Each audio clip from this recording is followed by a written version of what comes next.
My name is S.K. Williams, and today I would like to make a video primarily so that I can get back on track and hopefully put myself back in the chances that the YouTube algor and his rhythm will pick me up and display me to other people. Right now, my channel has very few actual people watching it and no real subscribers, or perhaps only one or two, depending upon what the counter decides to show me that day.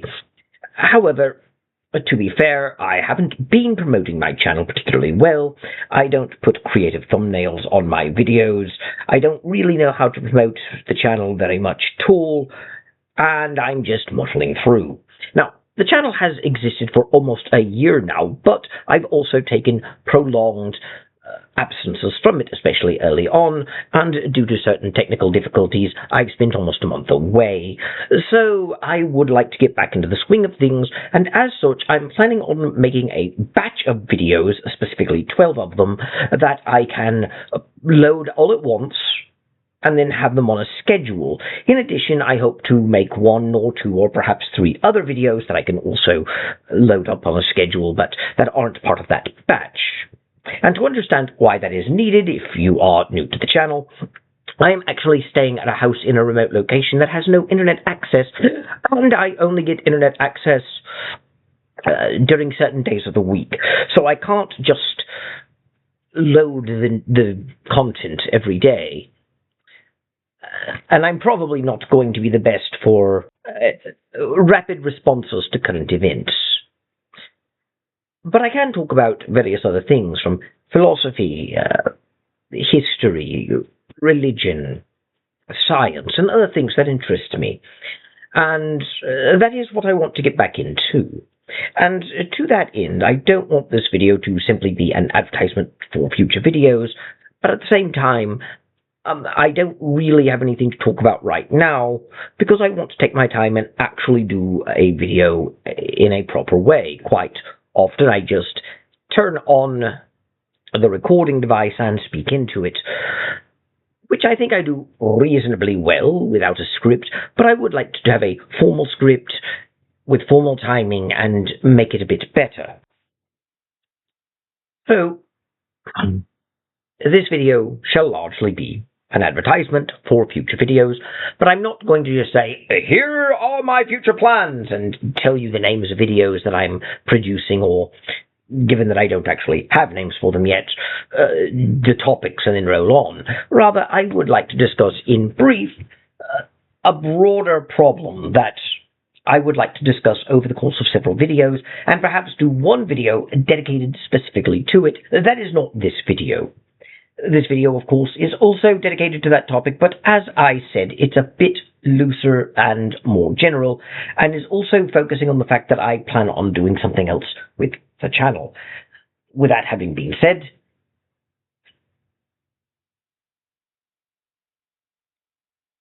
I've noticed that modern society isn't very smart. A lot of people have noticed that, actually, of late. But with mine, it's not just that people are not smart, people cannot think deeply. It's that I honestly think that the fundamental premise on which we base our understanding of reality, whether we are liberal or conservative, is false. And that's because largely the Enlightenment and secularism won out in the 19th century, so that even the people we consider to be religious people tend to think in secular terms, and I don't just mean on day-to-day issues and politics, but I mean that they tend to understand the world around us in the same liberal materialism with a bit of God bolted on top. They believe God exists and created it, but they still think it operates purely from the principle of materialism, and they don't quite explain how it all works. Now, they don't hand-wave it away like militant atheist claim apologists do and just say, God works in mysterious ways, as an apologetics argument. In fact, even though the statement, God works in mysterious ways, is one that Christians will occasionally use, it isn't an apologetics argument, and no apologist uses it as an argument. Indeed, even though the self-declared skeptic community claims it is an apologetics argument that one frequently hears from apologists, in reality, you hear it more from militant atheists who criticize it as a cop-out and debunk the argument than you hear from Christian apologists. And much like Pascal's wager, which has also been clearly shown to be based on a logical fallacy by the skeptic community, it actually isn't what the skeptic community claims it to be. And that's important for the theme of this video, believe it or not, because it ties into the point that I'm making. You see, I was listening to a video once, and it was about AI and the state of the world and how we conceptualize ourselves as individuals, and it was rather an interesting topic, except the presenter made a statement that came directly out of militant atheism. Although he wasn't making a militant atheist video, nothing else in this video really hinted at atheism, although I suspect the presenter might himself be an atheist. Considering what he said, I don't have evidence of that. He may have picked this up third hand. And the point that he was making was about how easily misled society can be, and as an example, he pointed to Pascal's wager, which he said has been shown to be based on a logical fallacy. Except Pascal's wager hasn't been shown to be based on a logical fallacy. The atheist community presents Pascal's wager as a formal argument for the existence of God, and this bloke was basically presenting it the same way, that Pascal said that we should believe in God because if we have nothing to lose, if God does not exist and we believe in God, we just die and that's it. But if God does exist and we believe in God, then we have everything to gain, but also everything to lose, because if we don't believe in God, then there'll be consequences after that. And of course, the atheist community point out that this just assumes the Christian God, but what if it's the Muslim God, Allah? You really haven't picked anything, because it's not enough to believe in God, you have to pick the right God of the right religion. And of course, they also point out other fallacies, like it doesn't give any clear reason to believe in God.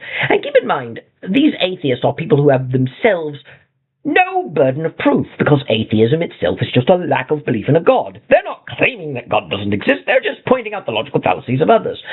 Of course, that's a problem, because it's obvious that the atheist community is claiming God doesn't exist. They call people delusional for believing in God. They call God a delusion. Famously, Richard Dawkins wrote a book called The God Delusion. And in that book, he calls God the most unpleasant character in all of fiction. It's fairly obvious that these atheists don't simply passively lack belief because they haven't been shown evidence. They have made a commitment to rejecting belief in God. But therein lies the problem. You see, they don't try and understand what Christians are actually saying or what Christians actually believe. They simply seek to debunk it. And as such, they make mistakes like calling Pascal's wager a logical fallacy. And like pointing out that Pascal is just assuming it's the Christian God, but what if Pascal, himself a Catholic, believed in the Christian God but found out that it was the Muslim God, Allah, instead? Wouldn't he be in as much trouble? And that, of course, assumes that Pascal, who lived in the 18th and 19th century, thought like a modern person did about religion. That he believed that the Christian God, Yahweh, was a different God than the Muslim God, Allah, and that every religion has a different God. And simply put, that is an idea that comes out of the 20th century.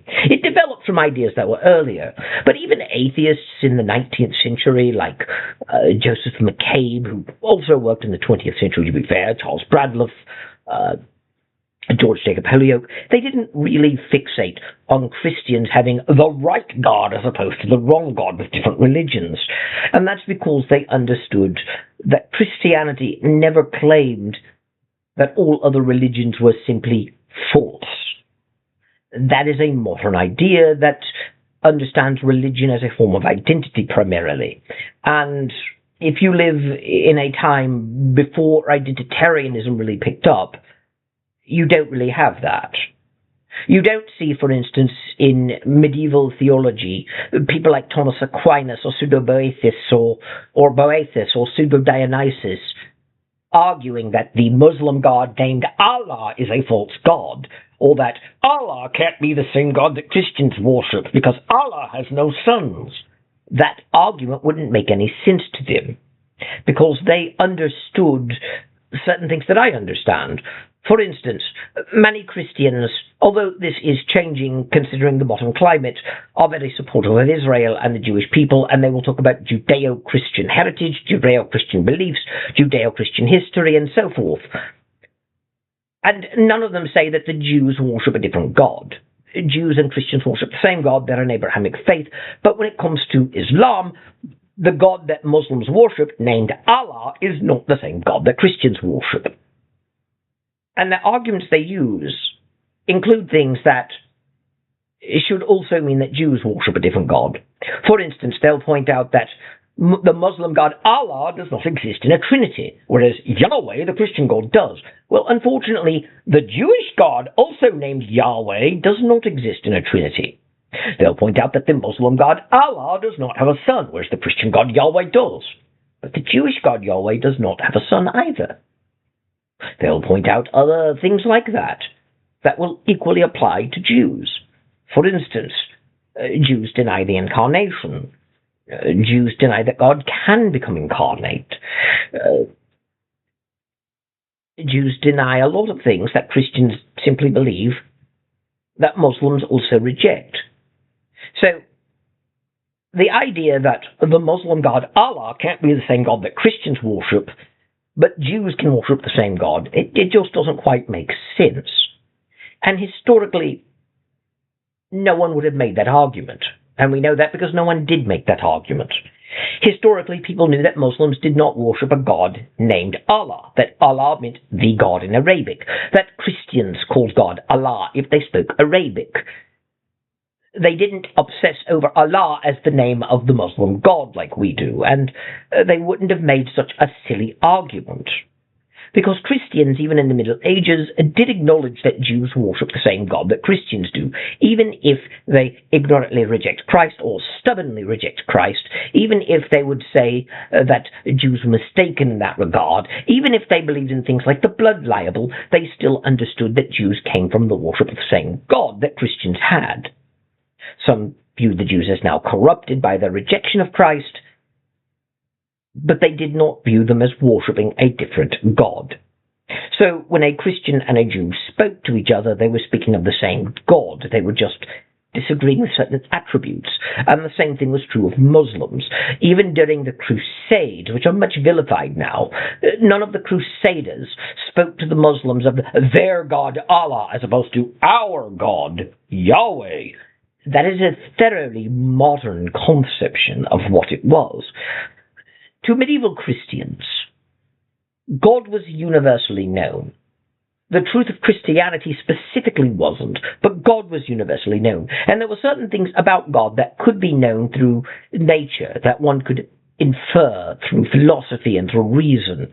And they also did not preclude the possibility of limited revelatory knowledge given to other peoples. And that's because they had no concept of religion like we do. And by the way, me saying that, if you're a militant atheist listening, is not me saying they had no concept of belief in gods.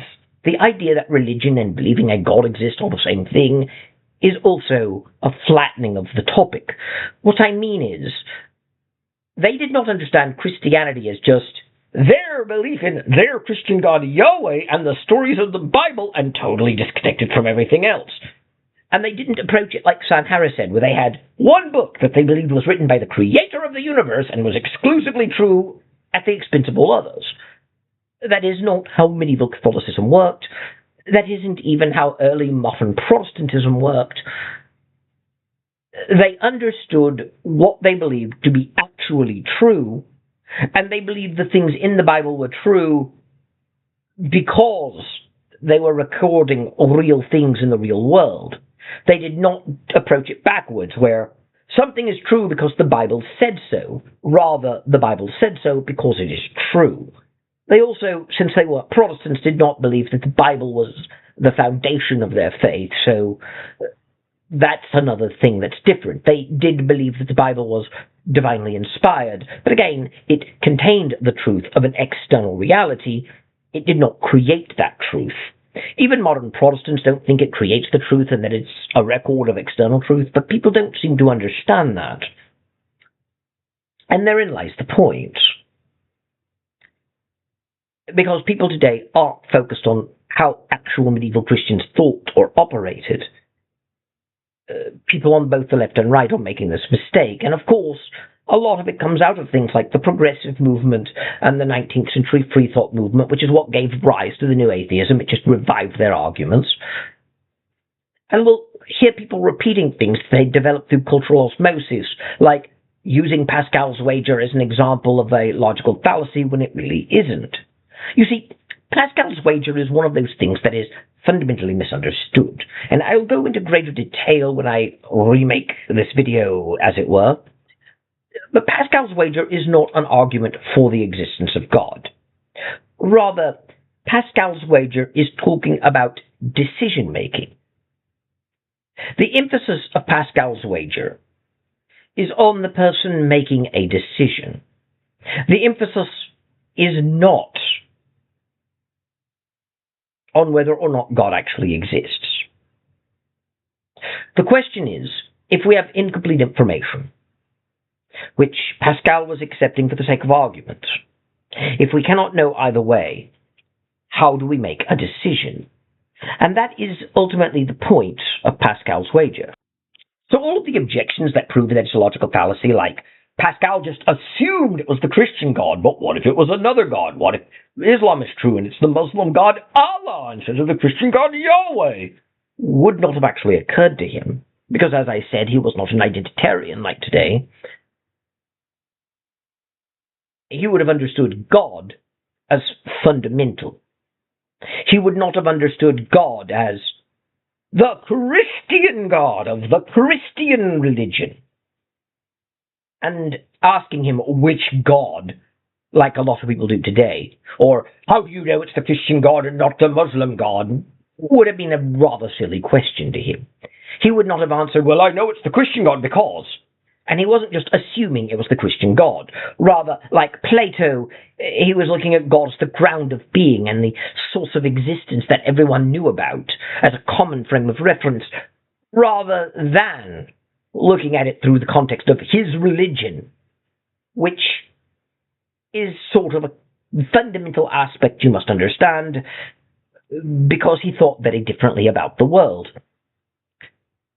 And other objections made, such as that, for instance, he's not actually providing any actual evidence that something is true, well, that's the whole point of his argument. It's true that Pascal's wager is a poor argument for the existence of God, but it is not an argument for the existence of God in the first place. It is an argument about decision-making. And that's what makes it wrong to call it a logical fallacy, because you're not even grasping what it is Pascal is trying to say. And the same thing is true of the other common apologetics argument, the God works in mysterious ways argument. Well, it's not an argument at all. At least with Pascal, he was making some sort of argument. But the statement, God works in mysterious ways, traces back to John Wesley, and it is actually an observation about the nature of God. It is not an argument. John Wesley was not an apologist, and John Wesley was not making an apologetics argument of God works in mysterious ways to answer atheists, or to answer skeptics of the Christian religion. His statement was simply an observation of how God works in the world. Whether or not you agree with that observation or even agree that God exists is irrelevant. It is not an argument. It is a statement. It is no more an argument than if a Christian says God is a Trinity. There are arguments that Christians will make to justify the belief that God is a Trinity. But simply stating God is a Trinity is not an argument, and it isn't presented as an argument, and it is not an apologetics argument. Presenting a statement as an argument is itself a fallacy. It is a straw man. And pretending that You constantly hear apologists saying, God works in mysterious ways, as an argument in address to atheist counter-apologetics. Well, it's silly. Because God works in mysterious ways is not an argument at all. And you don't really hear apologists using it in debates with atheists. So when they claim that it's one that they constantly hear, they're not really telling the truth. You can look through various Substacks or message boards, especially older ones, websites, videos on YouTube. You never hear apologists actually say God works in mysterious ways as an apologetics argument like the atheist community says. They claim to constantly see apologists use it, but they simply don't. Rather, they hear other atheists ridiculing it and pointing out that it's a cop-out.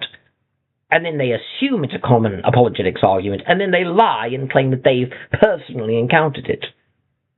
But therein lies the problem. Because the skeptic community, which prides itself on free thought and reason, is neither applying free thought nor reason. They're just repeating something as if it's a dogma. And I say as if it's a dogma. Obviously, they don't have dogma, because they're not religious. They're atheists. Atheism is not a religion. Atheism is just a lack of belief in a God. Therefore, atheists are not religious. Therefore, they have no dogmas and doctrines. But isn't that kind of funny that they all repeat the same things? Of course, it's just them observing the same facts and drawing the same conclusions as individuals. It's like mathematics, like 2 plus 2 equals 4. What is it? Because I constantly hear them say that the reason they're saying the same things is because it's simply the same facts leading to the same conclusions. And if it sounds like something other atheists have said, it's because it's like maths, like 2 plus 2 equals 4. It's something that they repeat. The truth of the matter is, of course, that I agree with them that atheism is not a religion. But that doesn't really matter, because they will still accuse me of calling atheism a religion. In fact, if they listen to this very video, they'll say that I agreed that atheism is not a religion, then I turned around and called atheism a religion. That's because they know that religious people often call atheism a religion. It's a way of dragging atheism down to the same level of religion, and they know how to respond to it by pointing out the absurdity of the statement, because all you have to do is point out that atheism is just a lack of belief in a God. The problem with that is that I'm not being dishonest. I'm not agreeing that atheism is not a religion, then turning around and calling atheism a religion. Rather, I'm calling secular humanism a religion. And the modern skeptic community is secular humanist. Even people like Alex O'Connor became secular humanist before he abandoned secular humanism because he values animal life equally to human life. And even then, one could point out the absurdity of his position because he claims that he is no longer a secular humanist, and yet he has all of the same beliefs and values that secular humanists hold. He's not even the first person who came out of secular humanism to value animal life equally to human life or to have embraced, at one point, vegetarianism. You can be a secular humanist and believe animal life is equal to human life. So why is Alex O'Connor not a secular humanist? I know I'm not allowed to call him that because he used to be a secular humanist, but he's not now. He's abandoned it. But let's face reality. He is a secular humanist because he has all of the same beliefs that a secular humanist has. It would be like if someone called themselves a Christian, or said he used to be a Christian, but he's not now. And yet he still believed that Jesus was God incarnate, he believed in the Trinity, he believed in the resurrection, and he believed that you need to believe in Christ to be saved and all that. If he has all the same beliefs that a Christian has, then in what way is he not a Christian? Simply not calling yourself a Christian doesn't mean you're not, any more than just calling yourself a Christian means that you are. And yet Alex O'Connor is not a secular humanist because he said so, even though he has all the same beliefs as a secular humanist and was clearly shaped by secular humanist thinking. And therein is the problem. The modern skeptic community is largely taken at face value. Less so than it used to be, but it still is. We still generally agree that they believe in reason and science, when in reality they don't. And we don't really show skepticism toward the claims of atheists like we do with Christians. A good example of that would be David Barton. And please don't misunderstand my point. I'm not saying that David Barton shouldn't be criticized or that what he's saying is true. What I'm pointing out is something a little more fundamental than that. You see, David Martin is rather famous for describing American history in terms that depict America's founding as deeply and inherently Christian, as America's founders as being deeply and inherently Christian, and thinking that Christianity should sublimate the culture and be an integral part of how it is governed. And he'll make certain historical claims to back that up. And ultimately, people are highly critical of David Barton. Granted, the self-declared skeptic community would be anyway, because he is a Christian and they must protect their own historical narratives, but historians don't agree with him, and even other Christians reject him soundly and show a sharp degree of skepticism. And therein lies the interesting point, because we don't show the same degree of skepticism to the self-declared skeptics. When the New Atheism came out, for example, it released 4 books, all of whom were actually by John Brockman. We claimed that they were from 4 separate authors: Sam Harris, Richard Dawkins, Daniel Dennett, and Christopher Hitchens. But they were all by John Brockman, because John Brockman was the shared literary agent of all 4 of them, and ultimately orchestrated it through the Edge Foundation with money from a certain man who had a certain infamous island in the Virgin Islands, whose name might get my channel flagged. So we'll call him Jack Ebbiton, if you can catch on to what I'm talking about. But here's the problem.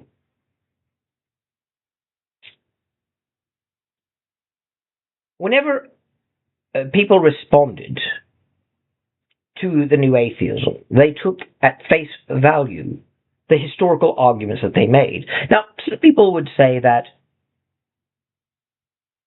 the historical facts that the New Atheists presented were interesting, but they do not prove all religion is evil all the time, or that religion always causes this evil, and it's obvious that they're cherry-picking historical examples to make their case. Some people did say that, but they still acknowledged that the historical facts they were presenting were interesting and were indeed historical facts. But the historical facts they presented weren't interesting, because they weren't really historical facts. Quite often, the New Atheists got history wrong. In fact, virtually every claim they made about history was wrong. For example, in The End of Faith, Sam Harris argued that no one believed that the Eucharist became the body and blood of Christ until the 1200s, and that was just absurd. That's just clearly not true. And he made several errors in that one place. But no one bothered to stop to criticize him. But just like no one stopped to criticize various claims about practices from the Middle Ages or other different beliefs, we just took at face value what the atheists were saying. Now, over time, people did begin to push back on certain larger ones, like another name that I can't mention, who I will call Adolf Heisler, being a devout Catholic, and his Socialists for Nationalism party being devoutly Christian, and how the church's supporters in the Catholic Church adored him, and how Heisler closed down all public schools and gave a monopoly on education to the Catholic Church. This was a rather common narrative you would run into during the heyday of the New Atheism, and you still occasionally run into it. In fact, they will say that the Pope at the time was himself complicit, because he was a big backer of Heisler, and none of that was actually true either. But there is pushback against that, because Heisler is one of the biggest names in history, or rather, his real name is, I know I'm using a pseudonym here. Therein lies the point.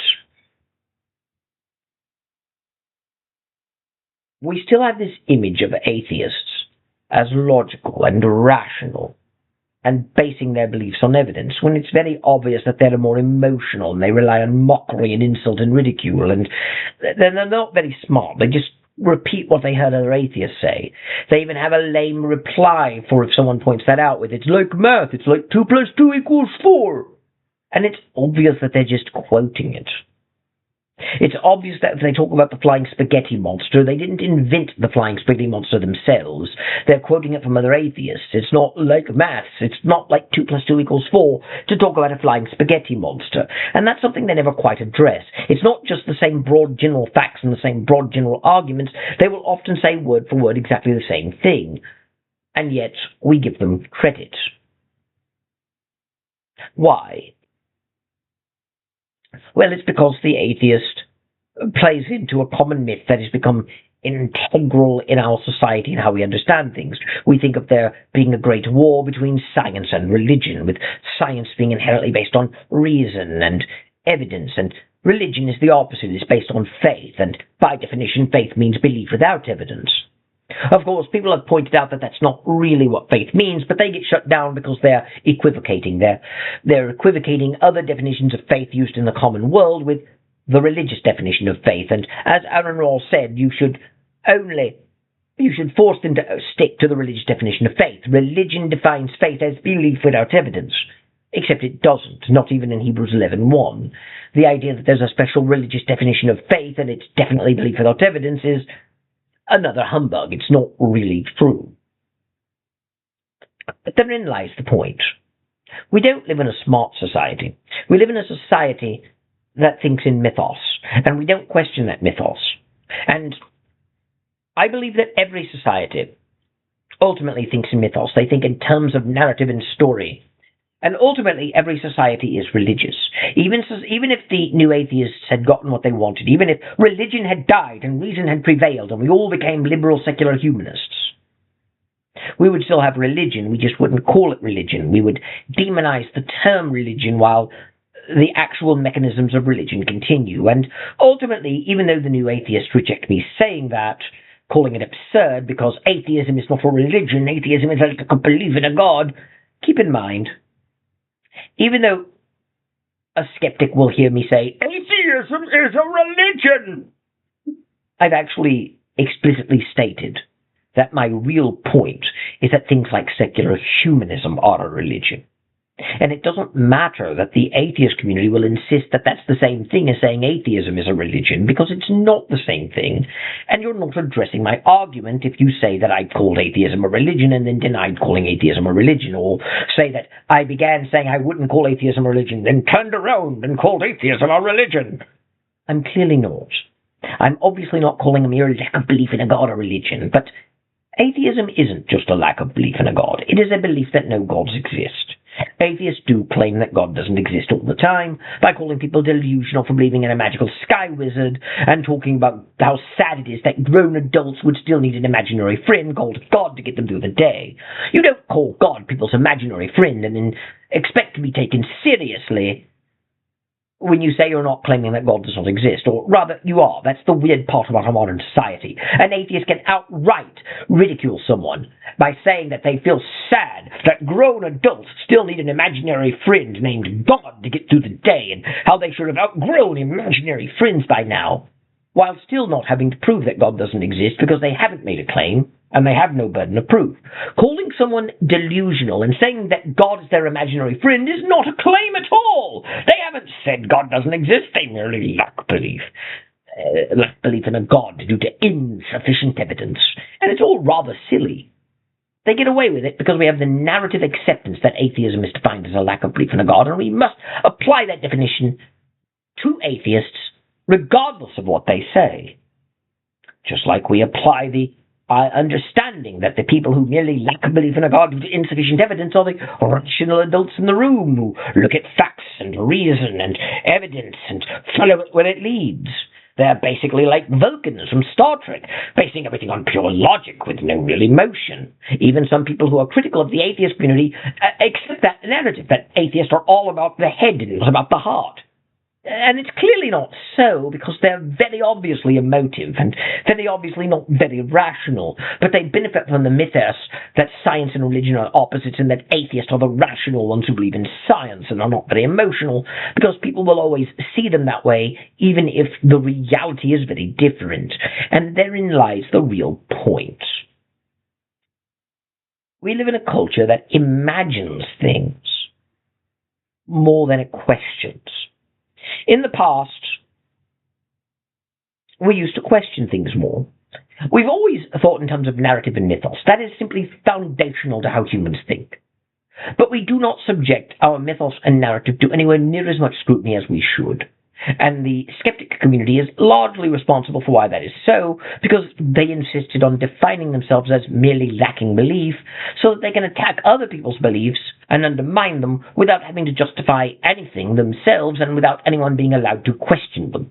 They're just the automatic default if you're wrong, and you obviously are wrong because this logical fallacy, this logical fallacy, this logical fallacy.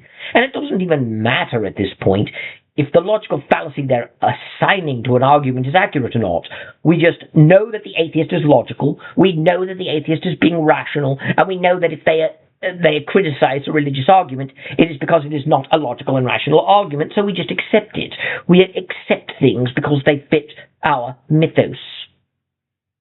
And therein lies the problem with the modern world. We do the same thing with democracy. We associate democracy with things like free speech and freedom of religion and having a right to live whatever life we want. At the same time, we assume if a government is not democratic, it does not have these rights. These are the rights that define democracy. But rights actually define democracy. Democracy is defined purely by having a popular rule based on majority vote, which can easily vote against those rights. And what's more, the idea that if your government is not democratic, it doesn't have these rights, doesn't even make sense historically, because a lot of these democratic rights actually predate our modern embrace of modern democracy and come out of the Middle Ages.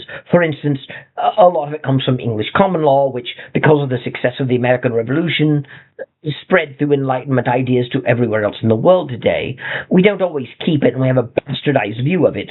But a lot of modern Western freedoms come from English common law and the English common law tradition, which predates the acceptance of modern democratic norms of government. And yet we assume that democracy is what produces these rights. And ultimately, I think that we prevent ourselves from seeing the real problems in the world and the actual solutions through these mythos that we have today. Democracy will never solve the problems that we have today about demographic replacement. It will never solve the problems of us having free speech eroded. It will never resolve the economic crises and people not being able to afford homes, because ultimately the democratic process created this situation. Because right now the powers that be are trying to equalize everyone, because equality is also a democratic value as understood through the Enlightenment. And yet we can't let it go. Just like we can't call out the atheists for being liars who don't really lack belief. We just accept the mythos. And that has been a problem with the modern world. Well, I don't have much else to say. The video is fairly long enough, and hopefully next week I shall make a better video. Whether or not I get an audience, it doesn't matter. At least I will have made the video.